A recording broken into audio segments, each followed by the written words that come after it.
আমি সাধন কুমার বণিক সুপ্রিম কোর্টের আপিল বিভাগের আইনজীবী ও প্রাকৃতিক চিকিৎসা পদ্ধতি নিয়ে চর্চা করি। অলাভজনক ও মানব কল্যাণে নিয়োজিত প্রতিষ্ঠান চিকিৎসা ফাউন্ডেশন কর্তৃক আয়োজিত ক্লিনিক্যাল নিউট্রিশন ও ডায়েটিক্স কোর্সে আমার রোল CND 1/1222505। আমাদের শ্রদ্ধেয় শিক্ষক ডক্টর পবিত্র কুমার শীল স্যার অনেক ত্যাগ তিতিক্ষা স্বীকার করে ও মানব কল্যাণের জন্য এই কোর্সটি আমাদেরকে সুসম্পন্ন করিয়েছেন। সেই জন্য স্যারের কাছে আমরা কৃতজ্ঞ এবং স্যারকে অনেক অনেক ধন্যবাদ এবং শুভেচ্ছা জ্ঞাপন করছি। খাদ্য ইতিহাস বিষয়ে আজকে আমি কিছু আলোকপাত করব। আদিম যুগে মানুষ যখন আগুনের ব্যবহার জানত না, তখন এই অঞ্চলের বেশিরভাগ মানুষই গাছের ফলমূল, লতাপাতা, শাকসবজি খেয়ে জীবন ধারণ করেছে, কিংবা রৌদ্রের তাপে খাবার সিদ্ধ বা অর্ধসিদ্ধ করে খাবার খেয়ে মানুষ জীবনযাপন করত ও তাতেই মানুষ দীর্ঘজীবন লাভ করত এবং সুঠাম দেহের অধিকারী ছিল। রোগ ব্যাধিও কম ছিল। আগুনের ব্যবহারের পর থেকেই শুরু হলো মানুষের বিভিন্ন প্রক্রিয়ায় সুস্বাদু করে খাওয়ার পালা। এতে করে শুরু হলো রোগ ব্যাধি এবং নানাবিধ শারীরিক জটিলতা। মানুষের দেহের গঠন, দাঁত ও হাড়ের গঠন অনুযায়ী মানুষ তৃণভোজী হওয়ার কথা ছিল।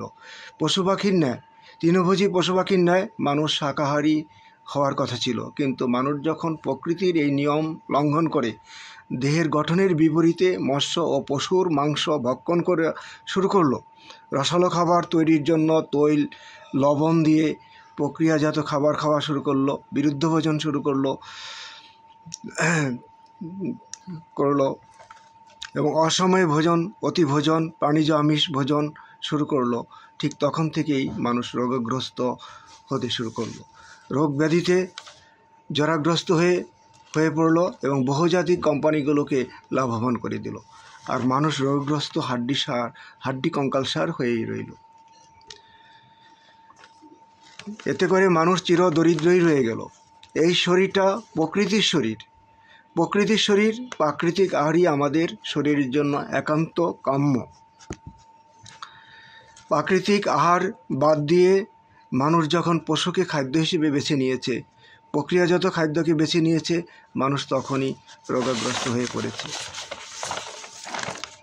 তাই আমাদের সুস্থ ও সবল সুন্দরভাবে রোগহীনভাবে বাঁচতে হলে পশু খাদ্য অর্থাৎ প্রাণীজ আমিষ বাদ দিতে হবে এবং শাকাহারী হতে হবে।